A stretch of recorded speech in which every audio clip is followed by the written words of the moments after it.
আসসালামু আলাইকুম বন্ধু বান্ধৱীসকল আজিৰ এই পুনৰ ভিডিঅ'টোলৈ আপোনাক স্বাগতম জনাইছোঁ। সো ডিয়াৰ বন্ধু বান্ধৱীসকল আপোনালোকে প্ৰথমে থাম্বনেইলটো চাই পিনে আপোনালোকে হয়তো ভিডিঅ' কেনেধৰণৰ হ'ব আপোনালোকে গম পাইছে।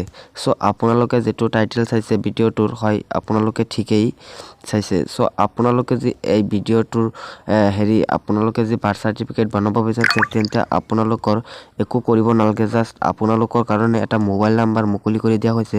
সো সেই মোবাইল নাম্বাৰটোত আপুনি কল কৰি তেওঁক জনাব পাৰে যে স্যাৰ মোৰ এটা বাৰ্থ চাৰ্টিফিকেট লাগে, লগে লগে আপোনাৰ বাৰ্থ চাৰ্টিফিকেটখন ডাউনলোড কৰি আপোনাক দিয়া হ'ব।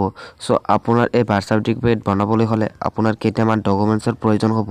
সো এই ডকুমেণ্টছৰ প্ৰয়োজনবিলাক মই আপোনালোকক হয়তো জনাই আছোঁ, আপোনালোকে ভালদৰে শুনি লওক।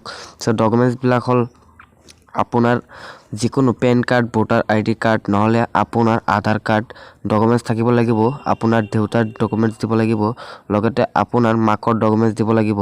সো দেউতাৰ আধাৰ কাৰ্ড হ'লেই হ'ব আৰু মাকৰ আধাৰ কাৰ্ড হ'লেই হ'ব। সো আপুনি এই কেইটামান ডকুমেণ্টছ আপুনি হোৱাটছআপত সেন্ড কৰি দিব, এইটো নম্বৰত আপুনি হোৱাটছআপত সেন্ড কৰি দিলেই হৈ যাব। সো আপোনালোকে তেন্তে এতিয়াই সেন্ড কৰক, স্যাৰ মোৰ বাৰ্থ চাৰ্টিফিকেট লাগে, লগে লগে আপোনাক এই বাৰ্থ চাৰ্টিফিকেটখন এতিয়াই বনাই দিয়া হ'ব।